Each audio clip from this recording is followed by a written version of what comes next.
नमस्कार मैत्रिणींनो, चला तर मग आज सूप बनवूया.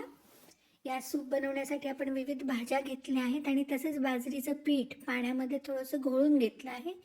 तूप कढईमध्ये घेतलं आहे, त्यामध्ये लसूण आलं परतून घेत आहोत. आता आपण कांदा घातला आहे, तो देखील छान परतून घेत आहोत. यानंतर आपण बीन्स घेतलेले आहेत परतण्यासाठी. आता गाजर आणि टोमॅटो घेतला आहे, ते छान परतून घेऊया.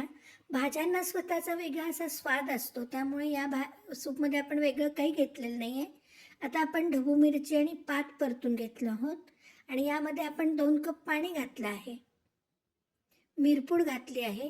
आता हे सूप छान उकळल्यावर यामध्ये आपण जे बाजरीचं पीठ पाण्यामध्ये घोळवून घेतलं होतं ते घातलं आहे. भन्नाट चवीचं भारतीय चवीचं सुंदर सूप तयार झालं आहे. चला मग